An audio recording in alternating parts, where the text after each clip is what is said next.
A con artist, a liar, and a master manipulator.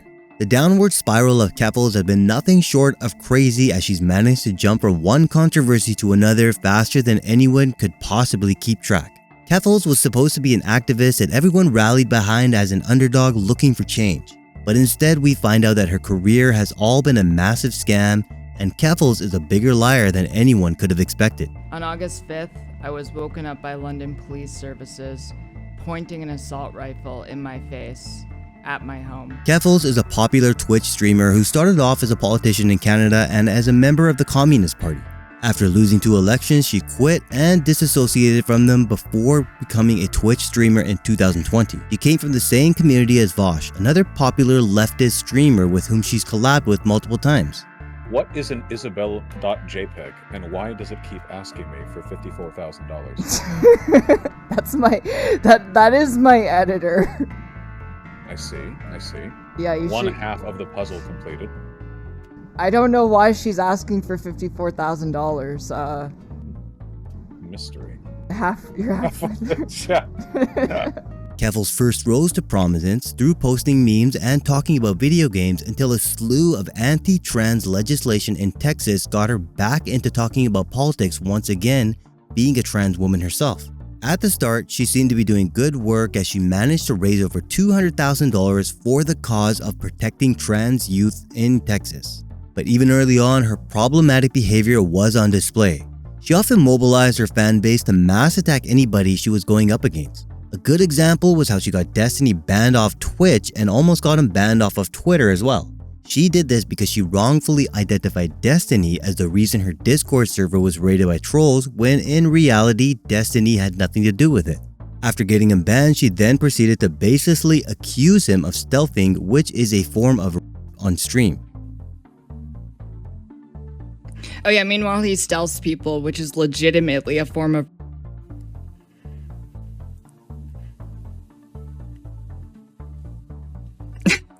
It was something that she could get away with because he wasn't on the platform to defend himself.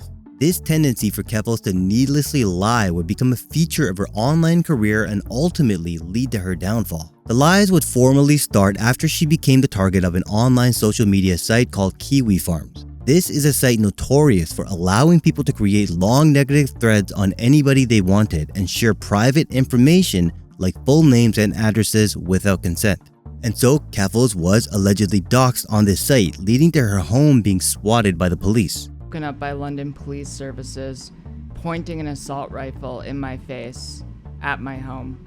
I was told later that at 6 a.m. that morning, an email impersonating me was sent to every city councillor in the City of London, Ontario, stating that I have an illegal firearm, that I killed my mother, and that I plan to go to City Hall and shoot every cisgender person I see. I was shown the email while I was being interrogated in police custody. The police even had a search warrant and went through her home looking for the alleged weapon described in the fake email. After they found out it was all fake, they let her go. But holes in Keffals' story started showing up when, just a short while later, her story shifted from waking up to a gun in my face to something completely different. I went into the hallway and then saw that assault rifle. I screamed and I thought I was going to die. Just one day after releasing her video stating that she woke up with a gun in her face, she was already telling a different story to Global News Canada. This wouldn't be a major issue if the story didn't change yet again. Only 1 month later, the story now was that the police never came into the house until she was in custody, when initially it was that she woke up with a gun in her face. Overdramatizing things is one of the frequent ways she lies to drum up more sympathy. She's become self-absorbed with it too, which showed when she tried to insert herself in the far more serious case of police brutality. She tweeted, "Every time I see another story involving an innocent black man being killed by the police, I think back to the last month when I had an assault rifle pointed at me by the police and how easily that situation could have escalated if I wasn't white." Not only did she needlessly insert herself into a situation that had almost zero similarities to her own, we also know through her own words that her life was not in danger and she did not, in fact, have a gun pointed at her face. But in Keffals' case, it's far worse because she's managed to monetize the attention. She set up a GoFundMe following the police swatting. traumatizing me and leaving my fiance and I on the verge of losing everything. They victimized me for being the victim of a hate crime. I need your help because I can't do this alone. I started a GoFundMe to move immediately, recoup my losses, and build a legal fund to protect my rights. I have been subject to emotional damages, financial damages, blatant violations of the Human Rights Act, and discrimination on the basis of gender identity and expression. I was also subject to unjust seizures. The GoFundMe is a whole other rabbit hole where Keffals weaves a complicated web of lies. She talks about starting the GoFundMe to recoup her losses, but it's unclear which losses she's talking about. She released a video 3 days before the incident. That's also how long the police held her devices for. She initially set the goal of the GoFundMe to be $20,000, but when it surpassed that, she said whatever money came out on top of the initial goal would go towards a legal case. When the time is right, I will go public. Until then, I am keeping the GoFundMe up, but any donations towards it from this point forward will be strictly towards the legal fund. Anyone who wants to donate to it can do so, and you will be given updates as legal actions progress. Seeking justice for myself and others will be a massive, lengthy, and costly undertaking. We need a war chest if we want to see future plans materialize. It's interesting that she mentions giving updates about the legal processes and how money is being spent, because her tone changed as soon as she started being pressed for those exact things. Her reply to someone asking for a perspective breakdown was, "I will never do a GoFundMe breakdown for bad faith actors who neither support me nor contributed to the fund in the first place. Everyone who donated to the GoFundMe has a refund button that they could choose to use at any point but have not." So given that reply, it's obvious that what Keffals did with the money was always going to be some things people would have to figure out on their own.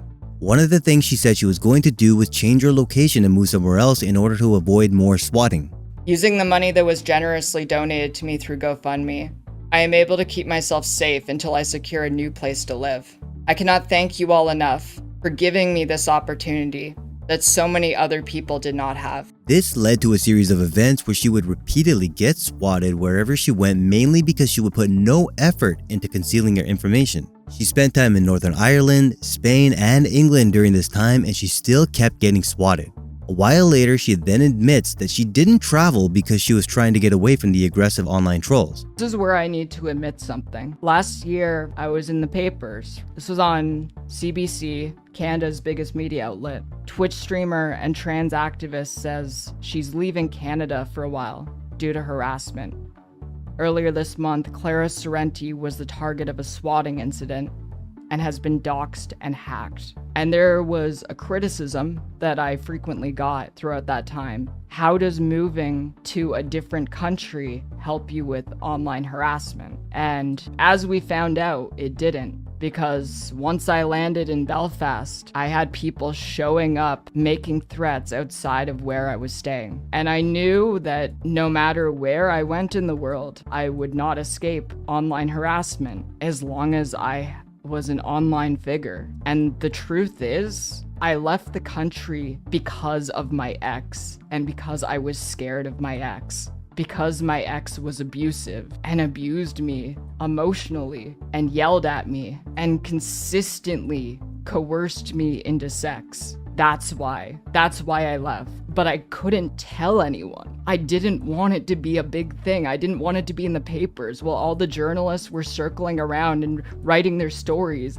While the issue she's talking about, if true, is serious, she just confirmed that she lied about needing the money to travel in order to avoid online trolls swatting her. Then to compound on this, she reveals that she was never even trying to evade these swatting from online trolls at all, and that she wanted to be attacked as much as possible so she could shut down Kiwi Farms. Intentionally making myself a lightning rod so I could make Kiwi Farms more vicious and attack me to the point where Cloudflare had no choice. Because every time they attacked me, I publicized it. One of the things that I did intentionally for the success of the campaign was make myself a lightning rod. I egged them on. I egged Kiwi Farms on. I wanted them to attack me. Speaking about Kiwi Farms, that's yet another thing that Keffals lied about. One of the main goals of her campaign was to try to get Kiwi Farms to shut down because, according to her, this site was responsible for repeated swatting she suffered. But this isn't true. A far more malicious site was actually where all of her attacks were coordinated from. Keffals knew about this but still decided to go after Kiwi Farms because the real site was too scary to go after, even admitting that her campaign against Kiwi Farms wasn't effective. All of us are here talking about like website X. We're all talking about how bad it is, how it's like a secret, how we don't speak the name of it, but everyone knows it and everyone's worried about it. And it's like, it sounds like the perfect website for a campaign for them to get dropped by their service provider. Like, this is what I'm saying. Yeah, I don't think the momentum is there for that though. Like with the Drop Kiwi Farms campaign, it was just really opportune timing. I had all this media attention on me and journalists were like following every thing I said and did. And I didn't even know about the second website until they went after me. Yeah, but when you describe it as like a worse version of the same website, but whoa, please don't talk about it. That's crazy. Well, it's like, it's different. If it's still affecting us from websites like Twitter, I don't know what the point of going to every individual random website is to try to start a change. Oh yeah, no, I think. So she never managed to take down Kiwi Farm, nor did she properly try to with any sort of legal case. But she did say that over $80,000 from her GoFundMe donations would go into her legal defense. So where exactly was this legal defense? Well, initially she wanted to sue the police for damages, misgendering her, and calling her by her dead name. People do this in good faith, but I've had a lot of people questioning my GoFundMe fundraiser. People kept asking me why I'm raising the goal when it hits the goal. And the reason why is because, yes, I'm using these funds to move, but more importantly, once I'm safe, the rest of those funds are going to be used for legal expenses. But then she changes her mind along the way, leading to her saying that she never said she was going to sue. I keep raising it.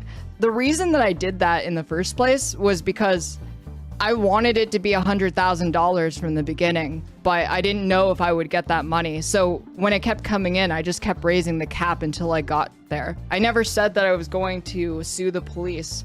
I wanted to be very careful with the language that I used because I don't know exactly what the plan is. Then eventually she states that she can't even tell people who she intends to sue because it would give them the time to burn the evidence. Is collect evidence. And if you announce prematurely who you are taking legal action against, it gives that party an opportunity to try and destroy as much evidence as possible. The target of her legal efforts was eventually revealed to be the local police force as she eventually filed her case through a human rights tribunal rather than a formal civil suit. Even though the case hasn't gone to trial yet, it's at the very least some progress.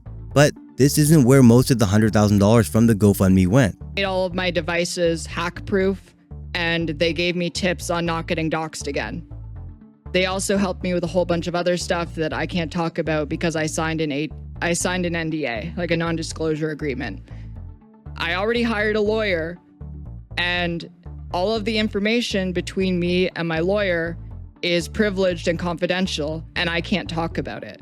So the money towards a legal fund is being utilized, but until the point where I can actually talk about what I'm doing, I can't say anything.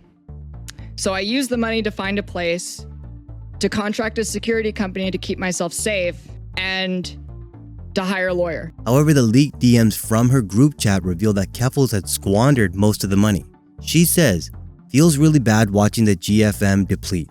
The rest will cover a year's rent and my psych fees if I talk to a psychologist once a week for the next 11 months. She then continues by saying, "I keep trying to think of how it depleted so fast and it's just so many little things. Travel and replacing furniture and helping my friends and buying new streaming gear and clothes. If anyone ever finds out how I spent the GFM, I am definitely getting canceled." And there it is. Keffals admitting firsthand that she misused the GoFundMe money. What's even worse is the fact that to this day, the GoFundMe account remains open and she's still accepting donations. With the endless controversies that Keffals faced, this compulsion she had to lie and manipulate events to milk money and attention out of her situation is ultimately what led to her downfall.